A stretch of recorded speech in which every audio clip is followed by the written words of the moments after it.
progress.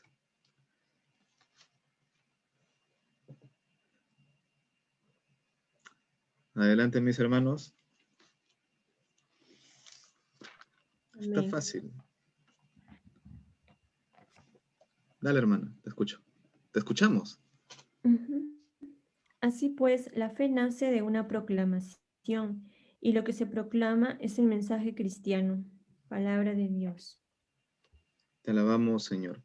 Muy bien, entonces, hermanos, aquí vamos encontrando en la palabra un poco de lo que es la fe unida a la predicación, porque nadie de nosotros nace diciendo de repente soy católico o soy cristiano, sino que la fe es inculcada a nosotros.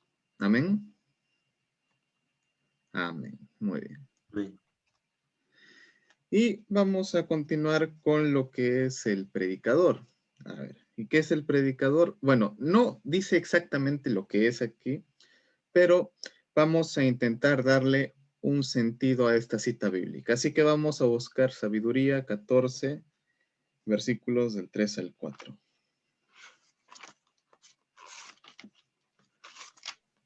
Mm. 14, 3, 4. Y hermano, es tu providencia, Padre, quien la guía, pues también en el mar abriste un camino y una senda segura entre las olas, demostrando así que puedes salvar de todo peligro. Amén, hermano. Palabra de Dios. Te alabamos, Señor. Te alabamos, Señor. Muy bien, disculpen. Estaba cayendo acá. Ok, ahí estamos. Bien, entonces, ¿qué es lo que nos menciona esta cita bíblica? Nos habla acerca de un mar, ¿verdad? Nos habla acerca de un mar, acerca de los navegantes. En este caso, los navegantes serían los predicadores. ¿Y por qué hablamos del mar? Porque el mar representa siempre un contexto, una realidad cambiante, una realidad que no sabemos con lo que vamos a poder toparnos, lo que vamos a poder encontrar. Y por eso habla aquí acerca de que Yahvé, de que Dios le infunde esa confianza a estos navegantes, que serían los predicadores en este caso, o los evangelizadores. Recordemos que la predicación también es una forma de evangelizar. Continuamos. Bueno, entonces, aquí vamos a encontrar algunos detalles sobre lo que es el predicador. Entonces vamos a encontrar un primer inciso donde nos menciona Apolo, sabio, pero le faltaba algo. Y también volvemos a encontrar, miren ustedes, otra cita bíblica. Vamos a buscar entonces Hechos, capítulo 18, versículos del 24 al 26. Hechos, capítulo 18, versículos del 24. Amén. Amén. Un judío llamado Apolo, natural de Alejandría, había llegado a Efeso. Era un orador elocuente y muy entendido en las escrituras. Le habían enseñado algo del camino del Señor y hablaba con mucho entusiasmo. Enseñaba en forma acertada lo referente a Jesús, aunque solo se había quedado con el bautismo de Juan. Hablaba pues con mucha convicción en la sinagoga. Al oírlo, Aquila y Priscila lo llevaron consigo y le expusieron con mayor precisión el camino. Palabra de Dios. Te alabamos, Señor. Muy bien, entonces aquí cuando se habla de Apolo, se denota en la palabra que era una persona que tenía muchísimo conocimiento, pero también nos dice que le faltaba algo, ¿no? En la palabra nos menciona que al inicio él solamente se había quedado con el bautismo de Juan. Sin embargo, nosotros conocemos que en el Evangelio, Juan, ¿quién era? O sea, era la voz que grita en el desierto, ¿no? A ver, hermana, dile. Amén, hermana, ¿querías decir algo? Sí, iba a decir el profeta, ¿no? Antecesor de Jesucristo. Y preparaba el camino, ¿no? Muy bien, hermana, excelente. Esa acotación es estupenda. Él estaba para preparar el camino, no para allanar el camino, para enderezar esos caminos torcidos, ¿cierto? Muy bien. Pero al final, quien debía llegar para realizar el tema de una conversión, lo que es el bautismo, como menciona la palabra, el bautismo con el Espíritu Santo, iba a ser Cristo, iba a ser Jesús. Entonces, faltaba eso. Él solamente se había quedado con lo de Juan, pero no había avanzado con lo que llamamos nuestra Pascua, ¿no? Nuestra segunda, bueno, nuestra Pascua para los cristianos, pero la segunda Pascua para los judíos, ¿no? Si es que se le podría decir de esa manera. Entonces, faltaba eso, faltaba ese testimonio. ¿Y quiénes eran los que se iban a encargar de darles ese testimonio a Apolo? Aquí menciona dos personajes, Áquila y Priscila. Entonces, este Apolo, que era un sabio, que era un buen orador, excelente, era un buen orador, necesitaba el acompañamiento de personas que habían sido testigos y eran entendidos de la palabra de Dios encarnada en Cristo. Amén. Amén. Muy bien. ¿Qué más encontramos aquí? Punto 2, primero receptor y luego transmisor. ¿Por qué se habla de primero receptor y luego transmisor? ¿Por qué razón? Porque el predicador, necesita primero comunicarse con quién. ¿Con Con quién? Dios. Con Dios, ¿verdad? Muy bien. El predicador debe primero comunicarse con Dios, debe llenarse de Él. Y luego cuando ya está repleto, cuando está lleno, cuando está pleno, recién puede empezar a hablar de Dios a los demás. Por eso primero nos menciona primero receptor y luego transmisor. Entonces, aquí nos mencionan algunos puntos importantes, ¿no? Que el predicador debe escuchar a Dios. ¿Cómo escuchamos a Dios? Orando. Orando, ¿no? Y también nos habla acerca de la voz de Dios. Y acá hay un detalle muy importante cuando hablamos de la voz de Dios. De repente no vamos a esperar a que en la oración escuchemos una voz nítida, ¿no? Una voz humana que nos diga, no sé, Juan, tienes que hacer esto. O de repente, Andrea, tienes que ir al templo a comulgar. O de repente dice Jean Paul, quiero que vayas y te confieses en el templo de Montserrat a las 6 de la tarde del día jueves y te quedas una horita para la misa. No, no te va a decir eso, ¿no? Entonces, ¿dónde encuentras también esa voz de Dios? Lo tenemos a la mano, ¿no, hermanos? Lo encontramos en la palabra de Dios. Amén. Entonces, hay que tener eso en cuenta. ¿Qué más nos menciona? Hablar con Dios más que hablar de Dios. Y esto es importante, hermanos, porque nuevamente volvemos al primer punto, ¿no? Escuchar a Dios. Primero ser receptores. Entonces, primero nosotros tenemos que hablar con Dios. Si es que nosotros no hablamos con Dios, si es que nosotros no oramos, en vano va a ser lo que nosotros vamos a decir.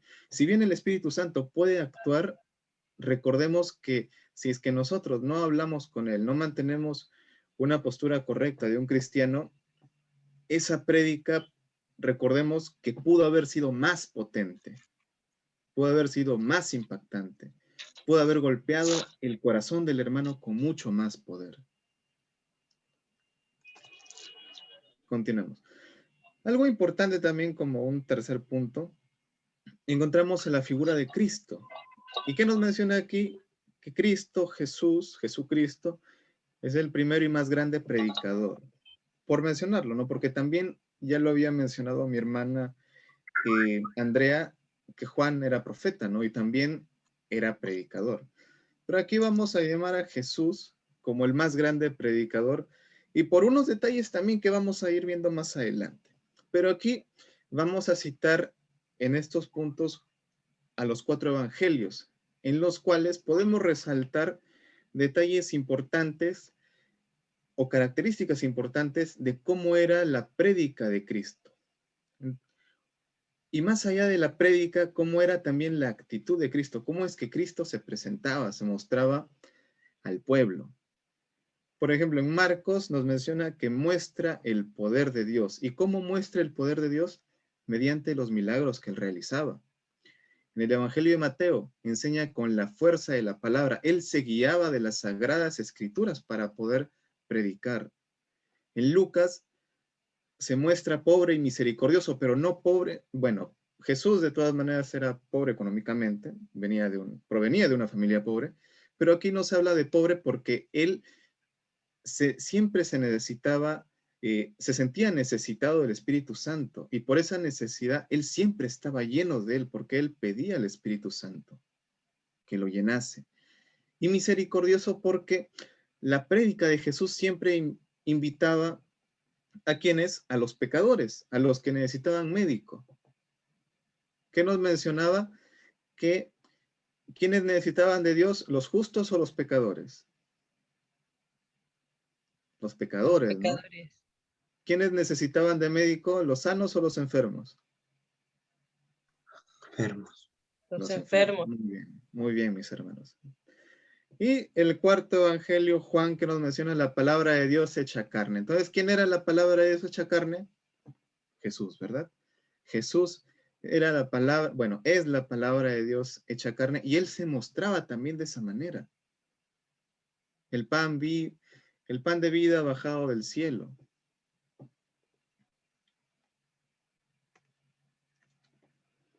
Cuarto punto. Aquí, disculpen hermanos si estamos avanzando un poquito rápido porque en realidad todo este tema de lo que es la formación de predicadores se da aproximadamente en unas 5 o 6 sesiones de aproximadamente unas 2 horas cada una. Así que lo estamos resumiendo bastante rápido. Perdón si es que no me explayo tanto. Bueno, en el cuarto punto tenemos al Espíritu Santo y que nos menciona que es protagonista de la evangelización. Ya les estaba mencionando que también Cristo para poder predicar necesitaba de la fuerza de lo alto, necesitaba de la fuerza del Espíritu. Entonces, ¿cuánto más nosotros vamos a necesitar del Espíritu Santo, no? Porque si queremos que nuestras palabras calen dentro del hermano, no van a calar por nuestro propio mensaje. No van a calar porque soy Martín, el responsable del grupo. No van a calar porque es Diana la servidora del grupo de oración Cristo es mi vida.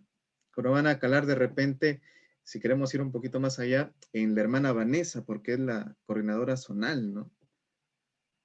Porque recordemos que nosotros no somos los que convertimos a los hermanos. Nosotros no tenemos esa fuerza. El que tiene la fuerza es el Espíritu. Si nosotros no clamamos al Espíritu, lo que nosotros digamos no va a surtir efecto. Punto 5. Entonces aquí vemos ya algo un poco más propio, ¿no? Cuando hablamos de nuestra actitud. ¿Y cómo debe ser nuestra actitud? A ver, tenemos acá 3 puntitos muy importantes. El primero que nos habla acerca de parecernos a Jesús. A ver, mis hermanos, ¿cuántos de ustedes se parecen a Jesús? De repente, en el color de los ojos, no sé, el color de la piel, la talla de repente, ¿no? La cristología nos habla de que Jesús era un hombre alto, ¿no? Alto y fuerte. Es lo que nos menciona, ¿no? Carpintero, pues imagínense. O más que carpintero, era un hombre que se dedicaba a las labores con las manos y con la fuerza. Entonces, cuando hablamos de parecernos a Jesús, ya lo habíamos mencionado, ¿no? Que Jesús siempre era una persona muy orante. A pesar de que era el Hijo de Dios, él necesitaba siempre orar para llenarse del Espíritu Santo. ¿Qué más? Jesús, habíamos mencionado, ¿no? Jesús es misericordioso. Y también Jesús tenía realizaba milagros, ¿no? ¿Cuántos de nosotros hacemos milagros? La pregunta, ¿no? ¿Cuántos de nosotros, no? Quizá nos falta un poco más de fe, ¿no? Quizá nos falta un poco más de fe. ¿Qué más nos menciona aquí? Y esto era lo que quería rescatar también de la segunda cita bíblica de sabiduría, cuando hablamos de pescadores y campesinos, no. Esa también debe ser una actitud bastante fuerte, fundamental en cada predicador. Y en realidad esto va orientado a todo evangelizador, a todo hijo de Dios. ¿Y por qué hablamos de pescadores sí y campesinos no? Cuando Jesús en sus parábolas realiza la prédica, él generalmente toma el contexto de los campos. Cuando hablamos de la buena semilla, cuando hablamos de la parábola del sembrador, cuando hablamos del granito de mostaza. Entonces, cuando hablamos de muchas parábolas, de muchas prédicas, Jesús hace uso del tema de la agricultura. Sin embargo, Jesús no eligió agricultores o campesinos, o eligió agricultores y campesinos. No, ¿verdad? ¿A quiénes eligió? Los 4 primeros que eligió, según la palabra de Dios. ¿Quiénes fueron? A ver, un poquito de la catequesis.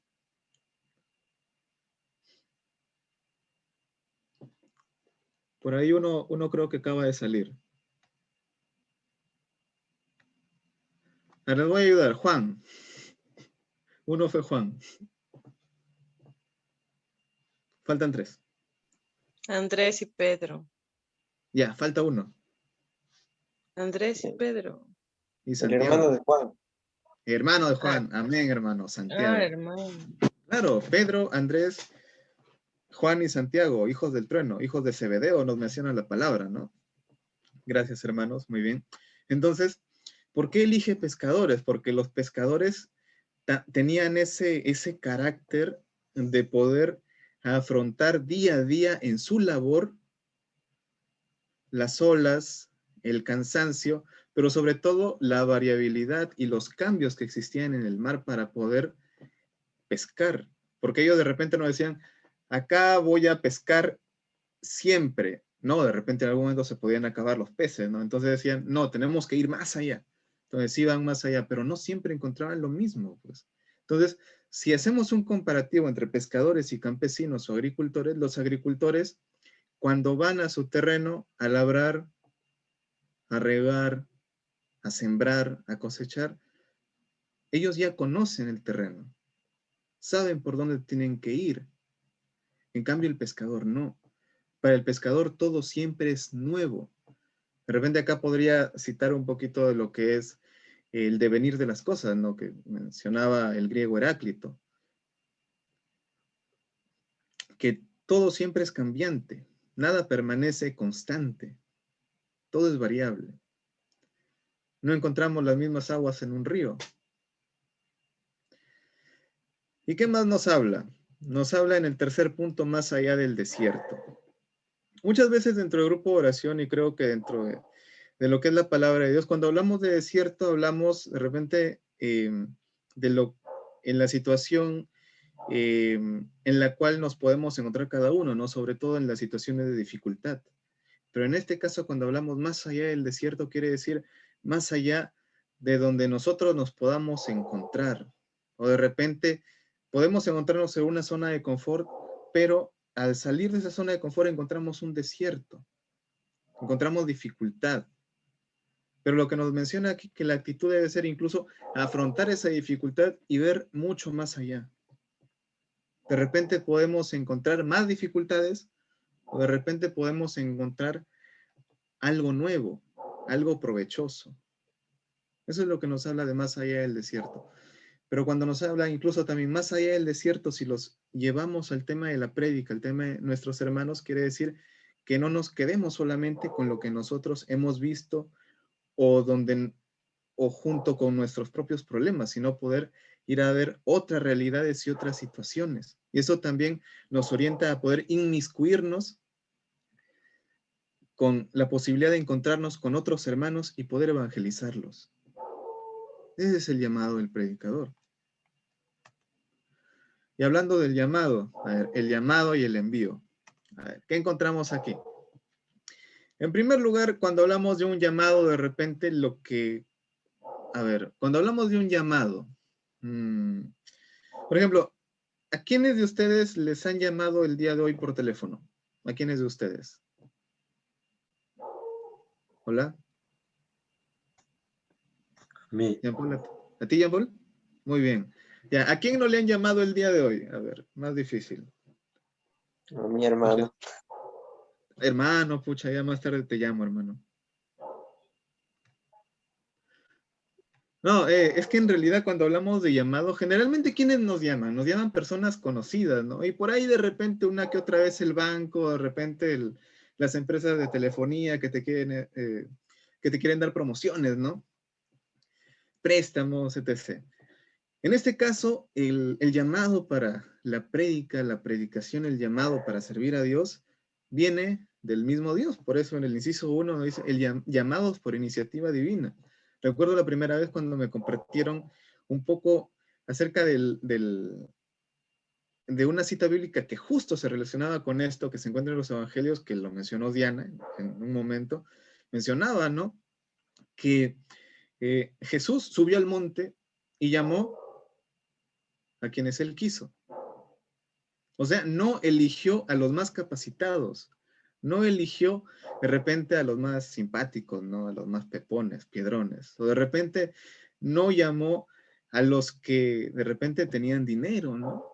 Sino llamó simplemente a los que él quiso. A ver, ¿quiénes están ahí? Ya, tú Juan, tú Diana, a ver, tú Jean Paul, tú Rafael, ya, ustedes vengan para acá. Mañana empezamos nuestro ministerio. No, ¿verdad? Entonces, el llamado es por iniciativa divina. Así que incluso si nosotros como coordinación de repente hemos llamado a un preservicio a ustedes, mis hermanos, eso también es un llamado de Dios.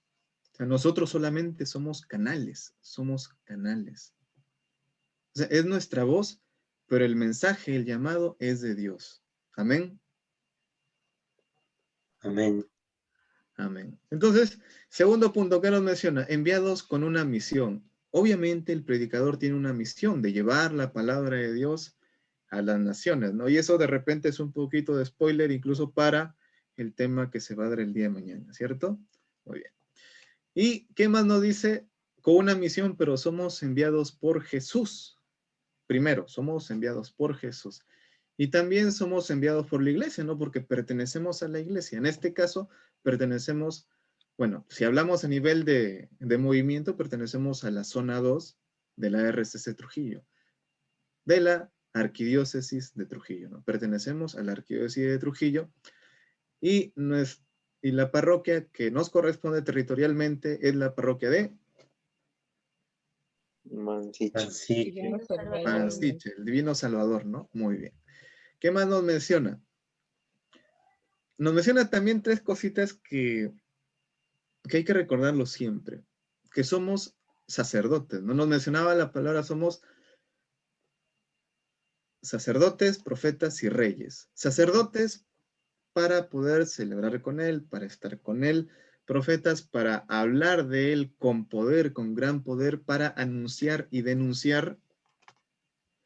Y reyes para actuar en su nombre, ¿no? Recordemos que somos hijos del Rey de Reyes, ¿no? Señor de señores. Y además que somos testigos también. Somos testimonio vivo de la acción de Dios en nuestras vidas. Un gloria a Dios por eso, mis hermanos, porque ustedes están aquí en este momento. Amén. amén. Aleluya. Porque también cada uno de ustedes es testigo de ello, es testimonio de vida. Y volvemos a esa parte que es muy propia de nosotros, ¿no? Que nos habla de nuestra respuesta. ¿Y cuál debería ser nuestra respuesta a un llamado? Bueno, personalmente cuando me hacen un llamado del banco, escucho un momento y les digo muchas gracias, ¿no? No quiero un préstamo y cuelgo. Si me hablan de la telefonía, muchas gracias, ¿no? Ya tengo un plan. Pero en el caso de Dios, si te llama, ¿qué vas a hacer? ¿Le cortas a Dios? Le dices, Señor, un ratito, más tarde te llamo, un momento. ¿Algo así? No, ¿verdad? ¿Qué nos menciona aquí estos incisos? La obediencia para colaborar, ¿no? Ser dóciles, ser mansos pero no mensos, como decía por ahí unos hermanos. ¿Qué más? Necesitamos también prepararnos, ¿no? Capacitarnos, formarnos, como lo estamos haciendo ahora. Y también una actitud de cuerpo de Cristo. ¿Y cómo se come esto, hermano? ¿Qué es esa actitud de cuerpo de Cristo? A ver. No te escuché, hermana. A ver, dilo otra vez, por favor. ¿Dispuesto a servir? A cumplir Ya, tu muy función. bien, hermana, excelente. A ver, cuando hablamos de lo que es la actitud de cuerpo de Cristo, me hace recordar mucho una prédica del hermano Miguel Ángel Sánchez, Miki Sánchez, para los que lo conocen, a mi hermano, de Magnificat. Él mencionaba acerca de una prédica del buen pastor, hablaba del pastor orquesta. No sé si le suena el pastor orquesta. Cuando hablamos del pastor orquesta, quiere decir aquel pastor que se encarga de dar la bienvenida a los hermanos, aquel pastor que realiza la ambientación, ese hermano que empieza a dar la prédica, ese hermano que hace la reflexión, el hermano que hace todo. Hace la música, todo anima, danza. Qué bueno, ¿no? Que los hermanos puedan tener un montón de carismas. Excelente. Gloria a Dios por eso. Pero la actitud, cuando hablamos de actitud de cuerpo de Cristo, quiere decir que no debemos de repente acaparar todo, ¿no? No debemos acaparar todo, sino poder trabajar en... ¿Cómo se Unidad. trabaja? En comunidad. Amén, hermana. Se trabaja en comunidad. Estamos llamados. Somos seres sociales, somos seres gregarios, ¿no? También dentro de la cristiandad, dentro del cuerpo de Cristo, somos parte de él. Y también cada uno tiene una función. El predicador se encargará de predicar. El hermano de música se encargará de tocar, se encargará de los cantos, ¿no? Y así. O sea, que no nos desesperemos, de repente soy predicador y quiero también cantar, ¿no? Qué bonito. O quiero tocar, ¿no? Qué bonito. Pero, hermano, céntrate primero en tu servicio. A ver, ¿qué más encontramos acá? Tercera parte. A ver, fuentes de la predicación. Ya vamos entrando a una parte que me gusta muchísimo porque vamos a encontrar de dónde encontramos ese material, ¿no? De dónde encontramos el material. Entonces encontramos, primero, la fuente cosmológica. Cuando hablamos de la fuente cosmológica, vamos a hablar de todo lo que nos rodea, de todo el cosmos. Podemos entender todo el cosmos. Entonces el cosmos no solamente es acá mi habitación, ¿no? Acá las cuatro paredes y el techo y el piso que encuentro acá, sino el cosmos es todo lo que está fuera de acá. Entonces puedo ver la naturaleza, puedo ver de repente los planetas, no puedo hablar de los planetas, puedo hablar del comportamiento de los animales, puedo hablar de la fuerza del mar, puedo hablar de todo lo creado, porque Dios se encuentra en todo. Y como todo es creación de Dios, todo ello nos sirve también para hablar de Él. Amén. Amén. ¿Qué más encontramos? Otra fuente, la fuente antropológica. Entonces, hablamos del ser humano. Vamos a hablar del ser humano. Y el ser humano también es creación de Dios. creación de Dios. Amén. Entonces, hablamos del ser humano, hablamos de la historia de la humanidad. Podemos hablar de las biografías de ciertos personajes. También podemos hablar de las diversas culturas que podemos encontrar o también las culturas que ya no hay, ¿no? Que ya no prevalecen, pero nosotros tenemos conocimiento de ello. También podemos obtener información material del análisis de nuestra propia realidad, ¿no? Sea bonita, sea fea, igual es nuestra realidad y podemos también sacar de ahí información. ¿Qué más? Y algo que también es un objetivo del hermano que predica, del hermano que evangeliza. El hermano es una luz. El hermano ilumina la realidad. Y como les había mencionado, ¿no? El profeta, que nosotros somos profetas también, estamos obligados y llamados a anunciar el amor de Dios, la palabra de Dios, y denunciar aquello que va en contra de él. ¿Qué más podemos encontrar como fuente, como material? La revelación. ¿Y cuál es la revelación? A ver, ¿cuál es la revelación? ¿Apocalipsis?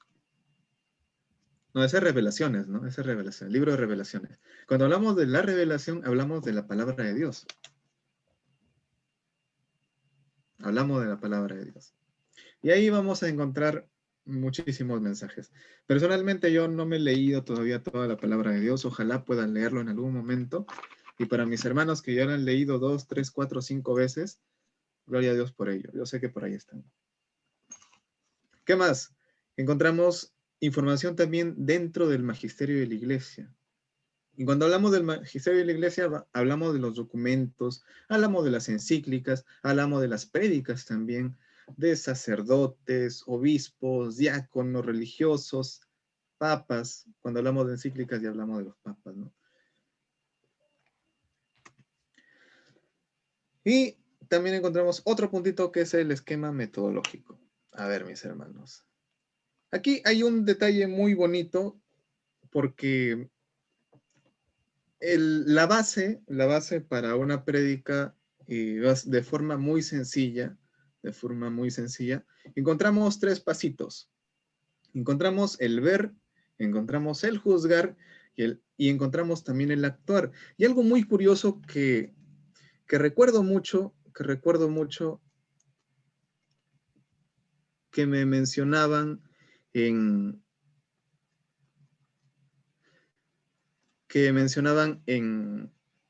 cuando yo pertenecí también a un ministerio, era que esto también se utilizaba dentro de lo que es la educación. Entonces, como que tenía también ahí una relevancia pedagógica, creo que no está bien dicha. Una relevancia académica.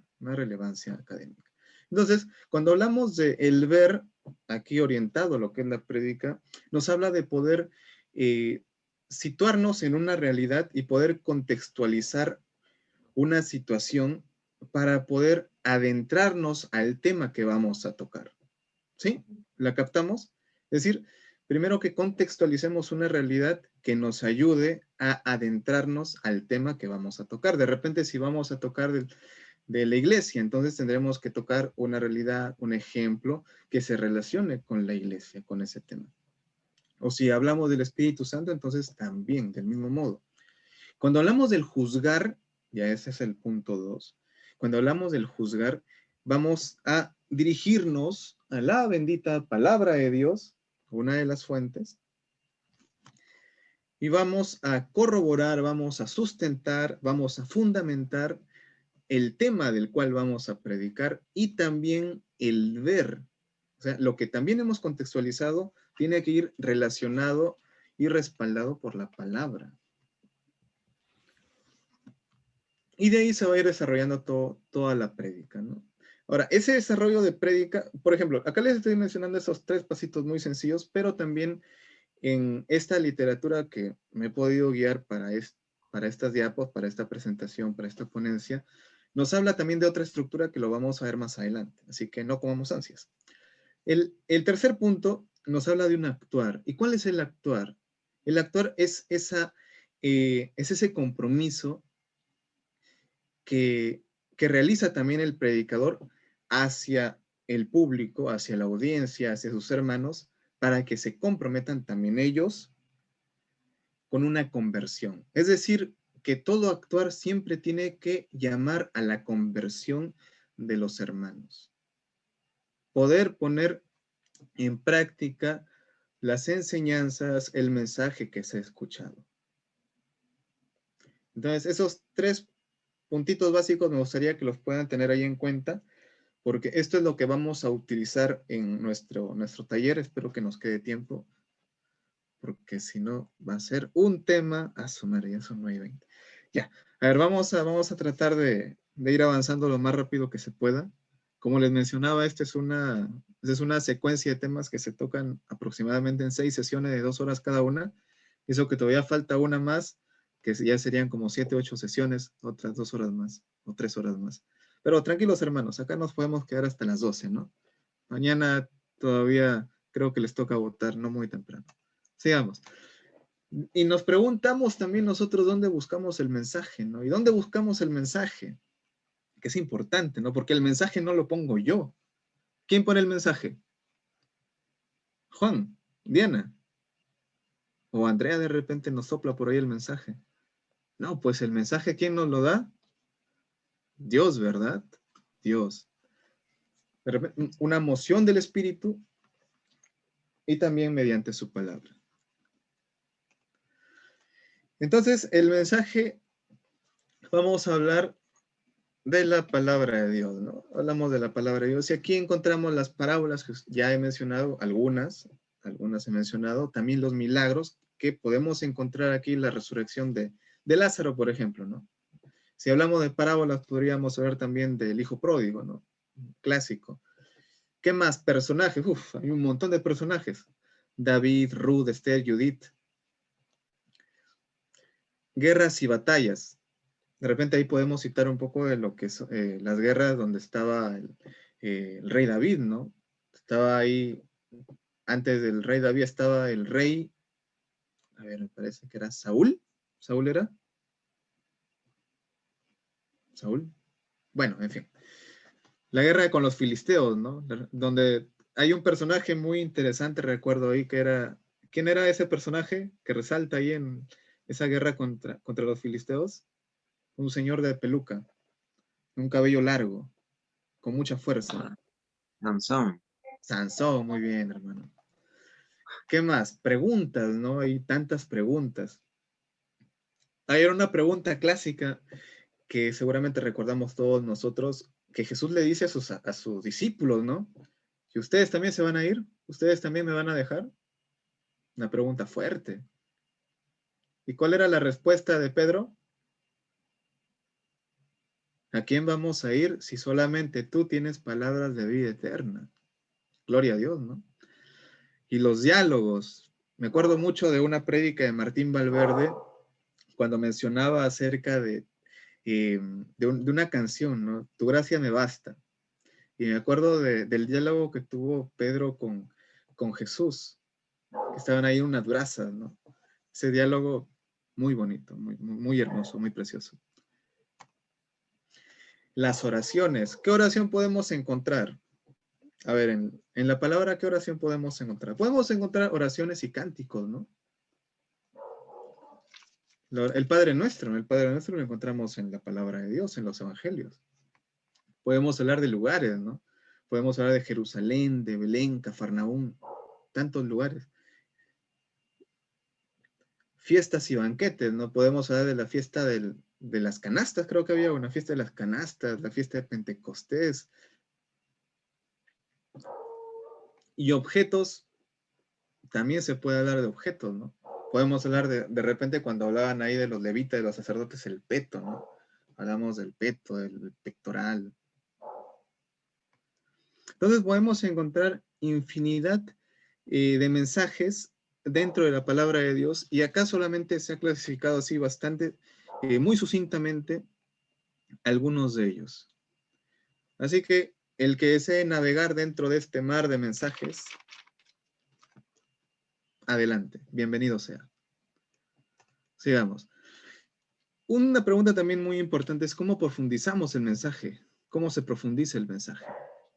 Entonces acá, bueno, entramos ya a la parte que es un poquito más técnica, ¿no? Cuando hablamos de lo que es la semántica, el uso de las palabras, cuando hablamos de la etimología, las raíces griegas, bueno, también raíces hebreas o algunas palabras que se utilizan en nuestra Sagrada Biblia que derivan del griego y también derivan del hebreo. Y cada una también tiene un origen distinto y puede, de repente, en la actualidad lo podemos atribuir a un significado, pero anteriormente puede haber tenido otros significados. Y eso es importante para poder enriquecer también la prédica. ¿Qué más podemos encontrar? Acá nos dice antónimos o contrarios, pero esto también nos lleva a pensar que en la palabra de Dios podemos encontrar en ciertas citas bíblicas algunas oposiciones o que nosotros también, mediante juegos de palabras, podemos utilizarlo como recursos para poder dar un poco de énfasis. Por ejemplo, a ver, un pequeño ejemplo, ¿sí? Hay una cita bíblica que nos menciona, ¿no? Amaos los unos a los otros. Entonces, de repente, como un juego de palabras, podría mencionarse que Jesús en el Evangelio nos mencionaba o nos decía que nos amemos, no que nos armemos los unos a los otros, ¿no? No para estar peleando, sino para estar unidos en comunión. Y también podemos hablar en un tercer punto sobre lo que es el contexto. Y esto es algo muy importante y se le recalca mucho. Se le recalca mucho a todo cristiano, a todo católico, porque recuerdo mucho lo que mencionaba también en una prédica Martín Valverde, que muchos de los hermanos separados toman un texto de la Biblia, lo sacan de contexto y luego empiezan a formular un montón de cosas, ¿no? Y mencionaba un pretexto. Pero tenemos que poder saber leer la palabra de Dios, poder ubicarnos en el tiempo, en ese tiempo, ¿no? Recordemos que son 2000 años atrás, incluso más, lo que nos cita la palabra de Dios, ya que es un libro histórico, simbólico y de fe. Entonces vamos a encontrar muchos hechos aquí que algunos de ellos tomarlo con pinzas. Y de repente, antes de pronunciar algo, quizá ir un poquito más antes de la cita que se está leyendo o un poquito después también para poder también entender ciertos detalles que quizá en un primer momento se nos pueden escapar. Y eso también es muy natural. A veces nosotros leemos una vez y como que nos quedamos sin entender, ¿no? Entonces vamos a leer otra vez. Y a la segunda leída recién encontramos de repente un significado mucho más profundo.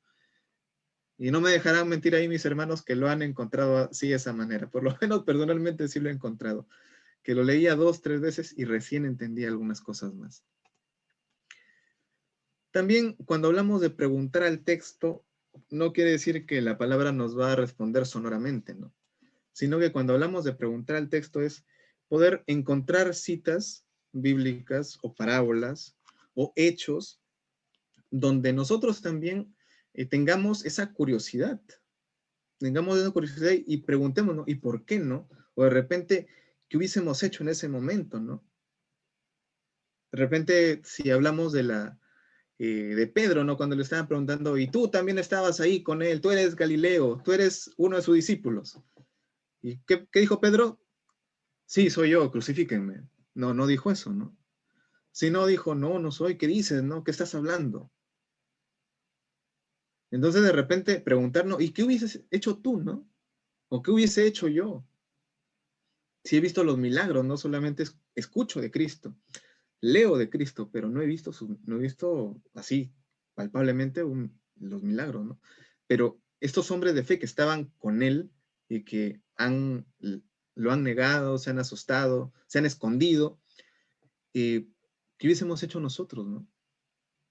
O de repente en otra instancia, ¿no? En otra instancia donde Cristo le dice, ¿no? Ya tú, Pedro, tú Andrés, dejen las redes y síganme, ¿no? O de repente síganme nomás, no vengan conmigo, síganme los buenos, ¿no? ¿Verdad?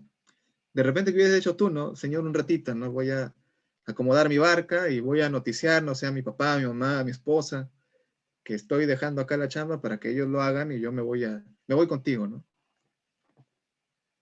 En las buenas y las malas. Entonces, eso también trata del tema de preguntar al texto, a la Biblia, a la palabra.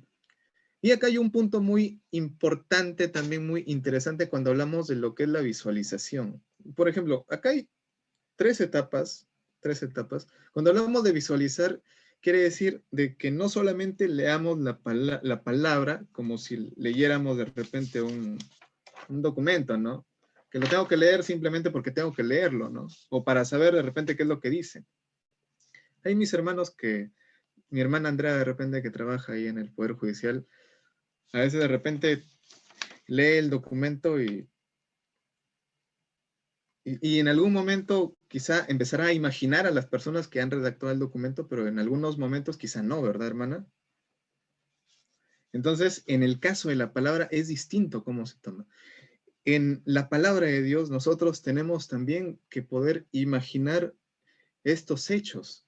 ¿Cómo es que se dieron? ¿No? Si hablamos de repente del milagro de la multiplicación de los panes. De repente poder visualizar dentro de nuestra mente, imaginarnos cómo es que estaba Jesús, ¿no? Estaba Jesús de repente caminando en una pradera y un montón de personas que estaban atrás de él o alrededor de él, si habían árboles, si no, si se veían las montañas, si se veía de repente un lago, algo. Y bueno, acá hay otro detalle que nos menciona, ¿no? El tema de dibujar, que sería muy bonito que cada predicador, cada hermano, de esa visualización, de esa imaginación que pueda tener, también hacer un pequeño bosquejo. Y según este bosquejo también intentar describir, ¿no? O buscar minuciosamente en el texto aquellos detalles que ayudan a poder visualizar mejor también ese contexto, ese momento. De repente, alguno de nosotros quizá podría imaginarse, ¿no? El nacimiento de Jesús, que estaba en un pesebre, estaba María, estaba José, y por ahí habían unos animalitos más, ¿no? ¿Cómo habrá sido esa noche, no? Una noche fría, una noche templada. De repente se veían personas, ¿no? Los que hemos tenido la oportunidad de visitar la sierra en una noche, de repente hace unos 20, 25 años no se veía nada, imagínense hace 2000 años, ¿no? O sea, ¿cómo estarías, no? De repente con una lamparita ahí, llegando a ver a Cristo, llegando a ver al niño Dios. Punto 6, el tema de la dramatización. El tema de la dramatización ya es un poquito más visual porque el predicador aquí utiliza recursos gestuales. Utiliza su rostro, utiliza sus manos, utiliza su propio cuerpo para poder enfatizar también el propio mensaje y representar el texto que esté tocando. Y el séptimo punto que también es muy importante es la identificación. Y cuando hablamos de identificación es tratar de poder generar empatía, de que el hermano, la persona que está recibiendo la prédica, pueda relacionarse con el mensaje, con el texto bíblico también. Entonces, muy bien, yo explico todo lo que es la palabra de Dios, yo hablo de la cita bíblica, del texto, pero también tengo que decirle al hermano, tengo que llevarlo a una relación también. ¿Cómo es que se relaciona este texto bíblico en tu vida? De repente, si hablamos de las bienaventuranzas, un texto bíblico, entonces, de repente diremos, ¿no? Y tú, hermano, cuando nos hablan de felices los justos, ¿no? Felices los limpios de corazón, felices los perseguidos. Y tú, hermano, te sientes perseguido, tú eres, no sé, ¿no? Tú eres limpio, te sientes limpio de corazón. De repente, la palabra de Dios que te está tratando de decir, ¿no? Algunas cosas que tenemos que pulir, que tienes que pulir de repente para poder acercarte un poco más, ¿no? Si eres un servidor, con mucha más razón. Y si por primera vez estás escuchando la palabra de Dios, este es un llamado para que puedas empezar tu camino de conversión. Un camino largo, un camino difícil, pero que tiene la recompensa de la vida sobrenatural, el reino de Dios. ¿Qué más? Tenemos como punto 6 la dirección del mensaje. A ver. Entonces, el mensaje también cuando hablamos de prédica, podemos hablar como un llamamiento.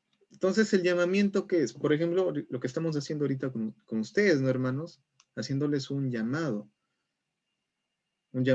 para que puedan servir. ¿Para que nos sirvan a nosotros? No, para que les sirvan a Cristo, para que les sirvan a Dios.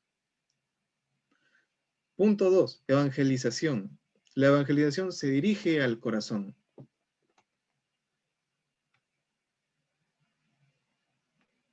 La evangelización se dirige al corazón, pero también se dirige a la mente. O sea, no solamente es que el corazón, ¿no? Sino también la evangelización tiene un carácter tanto intelectual como emocional. Por eso es que hablamos de que se dirige al corazón. Y la conversión también tiene un mensaje de conversión, pero se dirige a la voluntad, a la decisión del hermano, por dejar ese camino que ha seguido hasta ese momento y poder cambiar, ¿no? Volver a Cristo, volver a ese primer amor. Bueno, si hablamos de catequesis, aquí ya va a ir más a la parte del entendimiento, la parte de la intelectualidad. Cuando hablamos de espiritualidad, hablaremos de lo que se relaciona con la vida espiritual de cada uno, con la relación con Dios que tiene cada uno, que es muy importante. Y el compromiso también hablaremos, y esto me hace recordar muchísimo, muchísimo a uno de los dones del Espíritu Santo que se llama la piedad, que es la relación con los demás, que es la relación con el prójimo. Tratarlo verdaderamente como familia. A veces no hacemos eso, o casi siempre no hacemos. A ver.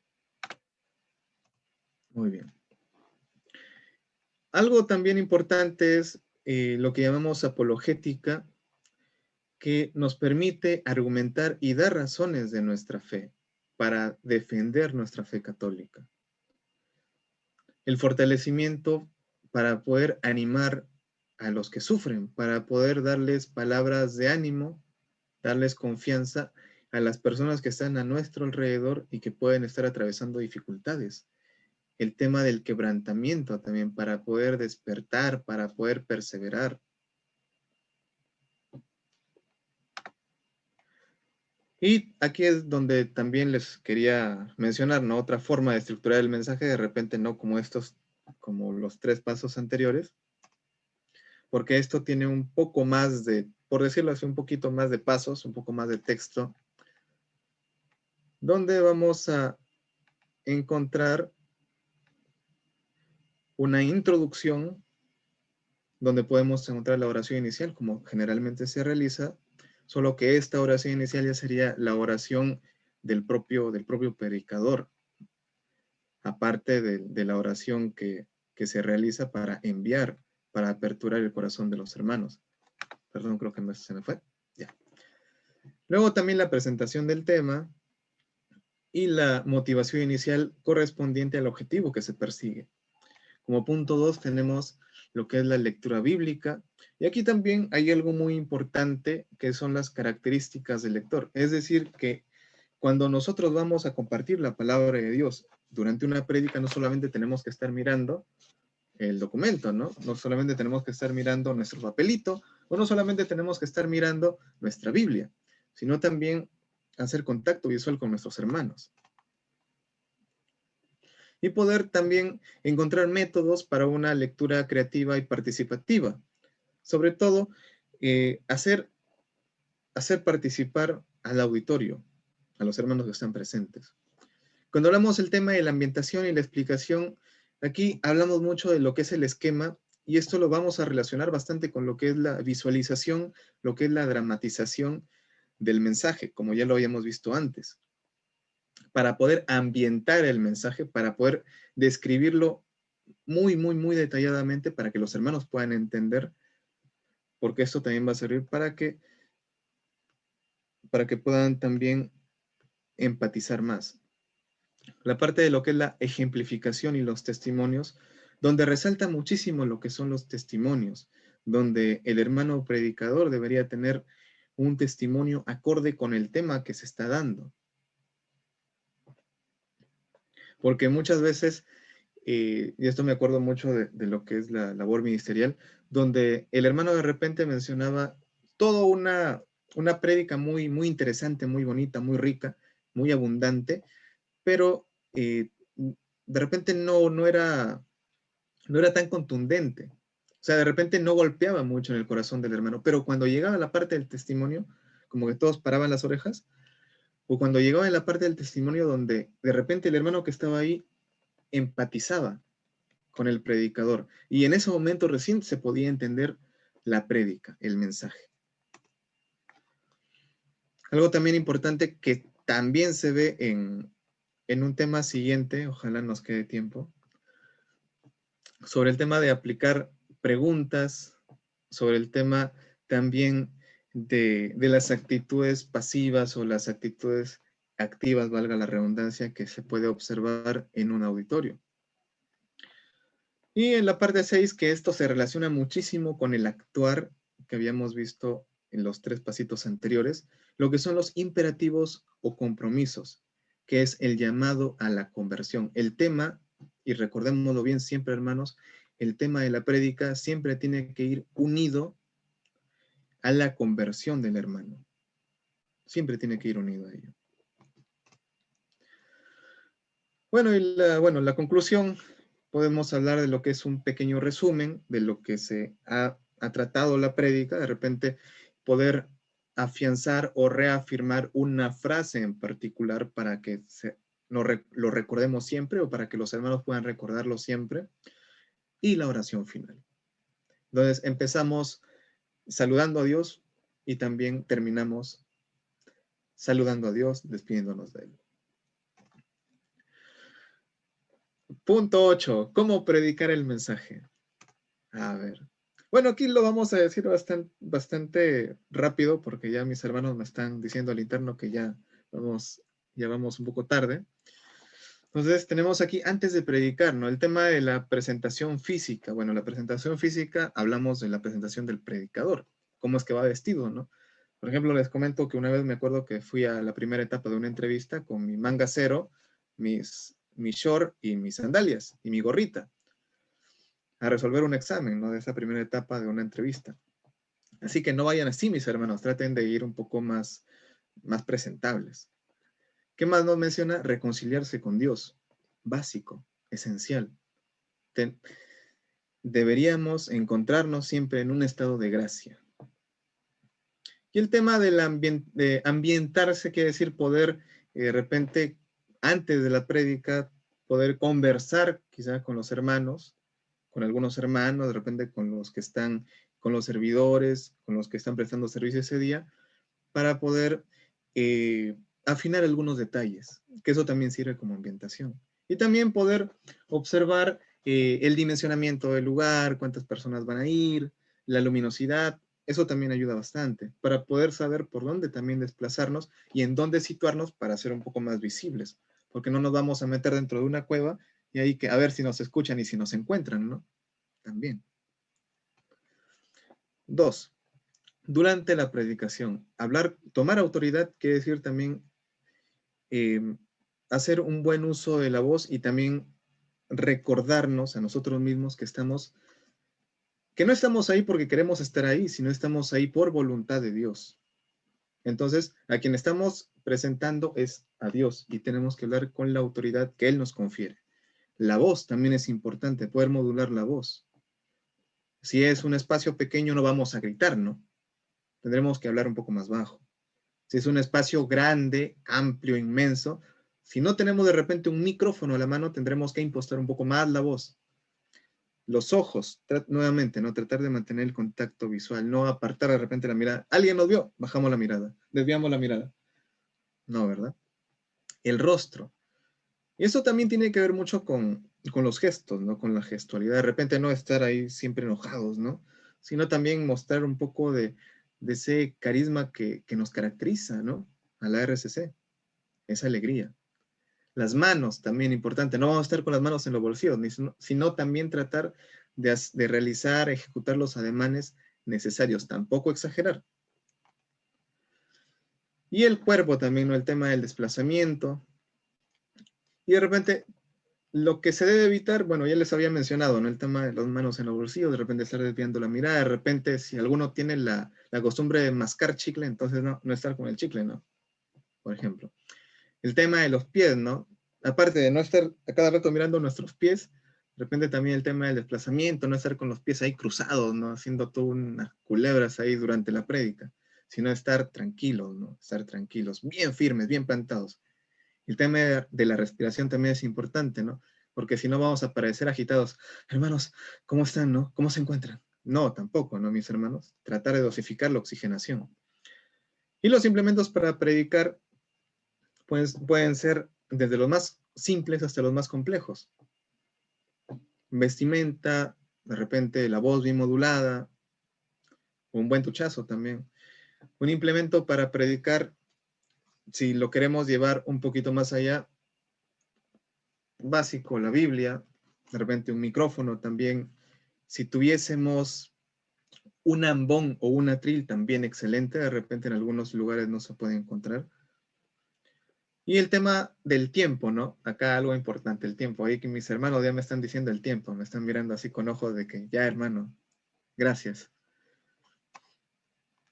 Después de la predicación, bueno, podemos hablar del tema del semillero cuando hablamos de ciertas preguntas que se pueden tomar a los hermanos que se encuentran ahí, o también si es que va orientado a una formación, poder hacerles también una pregunta o varias preguntas sobre qué tan interesados se pueden encontrar, ¿no? Incluso también en algunos lugares, no digo que siempre se haga, se realizan lo que son las encuestas de satisfacción o de repente poder solicitar qué otros temas de interés se gusta de compartir. Algo importante también es confiar en que Dios ha actuado. Eso también es importantísimo. De repente uno humanamente dice, uy, pucha, mi predicación ha estado pésima, no me ha gustado, etc. Pero hermano, no ha sido tú, sino ha sido el Señor el que ha hablado a través de ti. Entonces, confiar en que Dios ha actuado. Básico, importantísimo. Y centrar a las personas en su comunidad, ¿no? También es importante. No dejar de repente desperdigados a los hermanos o de repente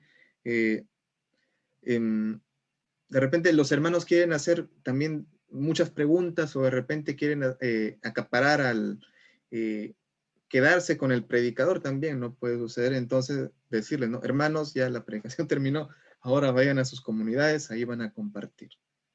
Esto mucho se da cuando se realizan jornadas o también se realizan lo que son las catequesis, que son importantes. Centrar a las personas en su comunidad, ya sea de esta manera o también poder enfatizar la necesidad y la importancia de lo que es la comunidad en la vida de un cristiano. Y ya estamos terminando, mis hermanos, con este taller de lo que es la prédica. Vamos a culminar con esta primera parte, con las 7 leyes de la predicación. Lo vamos a decir muy, muy, muy sucintamente, muy, muy rápido. Primera ley, la ley del impacto. A ver, ¿y por qué hablamos de la ley del impacto? Porque el mensaje que vas a transmitir, como habíamos mencionado antes, primero tenemos que ser receptores. ¿Qué quiere decir eso? Que la palabra de Dios, que el mensaje de Dios tiene que impactarte a ti, hermano. Tiene que hacerte tambalear, tiene que hacerte, si es posible, hasta quebrantarte, hermano. De esa manera tú también vas a poder transmitir todo ello a tus hermanos. Porque si tu corazón no ha sido movido por la palabra de Dios, ¿cómo esperas que los hermanos se conmuevan también con lo que tú les vas a decir? Eso. La segunda ley es la ley de los últimos, o también la ley del buen pastor. Y esto es algo muy interesante porque se puede enfocar de dos maneras. La parte técnica, cuando hablamos de los últimos, de repente podemos hablar del aspecto físico, ¿no? Los últimos que están ahí en la última fila, esos de ahí que están haciendo bulla, vengan para acá, adelante, ¿no? Podemos decir, ¿no? A ver, ¿se escucha hasta el último? Podemos decir de esa manera, ¿no? ¿Qué necesitamos? Un micrófono, impulsar más la voz, vende parlantes, unos parlantazos. Ahí adelante, atrás, al medio, arriba. Hay que ver, ¿no? Pero también lo podemos enfocar del otro lado, donde hablamos de los últimos, no los últimos los que están ahí al fondo, sino los últimos como aquellos que quizá no han tenido su experiencia con Cristo, que quizá es la primera vez, o de repente esas personas por las cuales nosotros no apostamos, ¿no? O de repente esas personas que se les hace más difícil poder entender la palabra, o de repente por escepticismo o por incredulidad, es más difícil poder llegar a ellos, evangelizarlos. Estos son los últimos que se menciona acá. Por eso hablamos del buen pastor también. Porque en la parábola del buen pastor, ¿qué decía Cristo? Que dejó a las 99 para buscar a esa que estaba perdida. Entonces, esto también nos llama, y disculpen que lo mencione en este momento, pero también a poder no solamente centrarnos en las personas que siempre van al grupo, ¿no? En este caso, o centrarnos no solamente en las personas que siempre van a misa, sino también centrarnos en las personas que están al exterior. Ese es el llamado, y la evangelización es la llamada a los predicadores. Tercera ley, ley de los despertadores. A ver, mis hermanos por ahí se están durmiendo o no. A ver, ojalá que no. Entonces tenemos primera ley de la ley de despertadores, hablamos de preguntas, hablamos de respuestas, ¿no? Las preguntas que podemos hacer al auditorio y también lo que mencionábamos, las preguntas que podemos hacerle a la palabra, la pregunta y las preguntas que pueden quedar incluso después de realizar la prédica. Y eso es lo más importante, que el hermano venga con preguntas y que se vaya también con otras, no con las mismas, ¿no? Ya la respondimos, que se vaya con otras preguntas, porque eso también va a demostrar el interés que ha puesto. ¿Qué más? Narraciones, testimonios. Cuando hablamos de narraciones, ¿no? Las historias o también los testimonios de vida que podemos mencionar que también van a nutrir a esa prédica. Podemos hablar de las listas, ¿no? Enumeraciones. Cuando hablamos al inicio, de repente, que son 7 leyes de la predicación, entonces cuando vamos en la 3, ya los hermanos están diciendo va a venir una cuarta, una quinta, una sexta, una séptima, ¿no? Algunos con mucho ánimo y otros, de repente, por la hora, dirán, todavía falta un poco más. ¿Por qué, Señor? ¿Por qué? Quizá, ¿no? ¿Qué más? Podemos en otro punto, las paradojas y los enigmas, ¿no? Que podemos encontrar también en la misma palabra de Dios. ciertas preguntas que a veces son un poco difíciles de comprender, o ciertas citas bíblicas que también son un poco complicadas de entender. También eso despierta el auditorio. A ver, una paradoja, un enigma. De repente, un enigma quizá era ahí cuando mencionaba a Jesús, ¿no? Que habría que nacer de nuevo. Habría que nacer de nuevo. Entonces, me acuerdo ahí, el personaje, me parece que era Nicodemo, o era un escriba. Era Nicodemo, ¿no? Entonces, que decía, que entonces, Señor, que tengo que volver al seno, él decía, no, al seno de mi madre, para salir otra vez. Pero ¿será eso? No, ¿verdad? No es así. Ahí nos decía que tenemos que nacer de nuevo por el Espíritu Santo, ¿no? Por el bautismo en el Espíritu. Y también meterle un poco de chispa, ¿no? Un poquito de humor. Porque si no, se vuelve un poco fatigoso también el trámite de la prédica. Y de repente están así como mis hermanos que están ahorita que quieren ir a dormir para poder sufragar mañana y cumplir su labor ciudadana con responsabilidad. Gloria a Dios, hermanos, por ello. Y sigamos. Entonces llegamos a la ley número 4. Entonces la ley número 4 es la ley de la columna. Entonces, ¿la ley de la columna qué es? A ver. Cuando hablamos de la ley de la columna, vamos a hablar de lo que es realmente importante y lo que es infaltable, infallable en toda prédica. Ya lo había mencionado antes, ¿no? El tema de la conversión. Esa debe ser una columna, eso debe ser algo importante. De repente podemos encontrar varias columnas, ¿no? Pero la columna esencial es siempre un llamado a la conversión de los hermanos. Y cuando hablamos de la ley, de lo que son los balances, podemos encontrar también ahí a ver, ¿cómo le podemos decir? Un equilibrio en lo que también uno dice, uno explica del tema, de la palabra, pero también cómo lo aplicamos. Entonces, ahí vamos a balancearlo. Muy bien, yo te digo, te describo todo el texto bíblico, la palabra, pero ahora nos toca aplicarla. Entonces, de repente, ahí el predicador puede dar los tips, ¿no? Entonces, nosotros deberíamos realizar esto, ¿no? Por ejemplo, ahí cuando nos menciona cuando hablamos del joven rico, a ver, si nos acordamos un poquito de los 7 jóvenes de la palabra, de la Biblia, el joven rico, entonces, ¿qué decía Jesús, no? Jesús decía, tú tienes que cumplir todo lo que manda Dios, ¿no? Los mandamientos, etc. Y el rico le decía, ¿no? El joven rico, pero yo lo he cumplido todo, ¿no? Todo lo he hecho. Ah, ya, muy bien. Y Jesús le decía, ya, ahora solamente te falta vender tus bienes, ¿no? Entonces ya le estaba dando un tip. A ver, admitir. Ya le estaba dando un tip, ¿no? Poder sopesarlo, ¿no? O sea, no es solamente es lo que va. Entonces, cuando mencionamos esto, ya estamos explicando. Entonces, ¿qué le diríamos a nuestros hermanos, no? ¿Qué le diríamos a la audiencia, al público? Entonces, mis hermanos, no solamente es necesario de repente cumplir los mandamientos, sino realizar todo una entrega completa, si es que queremos seguir verdaderamente a Cristo. Entonces, ahí ya encontramos la parte aplicable del texto bíblico. 6. Ley del banquete. Entonces, cuando hablamos de la ley del banquete, nos vamos a centrar en el tiempo, pero también en lo que es la importancia de la prédica. Cuando hablamos del tiempo, a ver, podemos citar un ejemplo. Cuando alguien les hace una invitación, imaginemos un amigo les hace una invitación a un evento, ustedes ya quieren que el evento se acabe ni bien empieza, o de repente dirán, a ver, me han invitado a las 10 de la noche, ojalá acabe a las 12 nomás para irme a dormir, ¿no? No, ¿verdad? Si no, quisieran que el tiempo puedan divertirse todo lo que puedan en un evento, ¿no? Entonces, en el tema del banquete, no importa el tiempo. De repente puede ser corto, puede ser largo, pero lo importante es que uno la pase bien. O en este caso, que uno pueda aprovechar la prédica. Y en la otra parte, que sería la importancia, aquí ya es algo que va nuevamente a lo que es el provecho, pero también a qué tan nutritiva puede ser la prédica.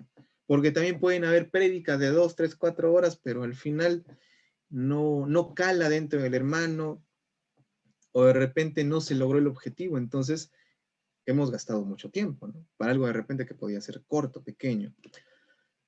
Y la última ley, mis hermanos, ya estamos terminando, es la ley del cliente. Y acá es muy sencillo de manifestar por qué.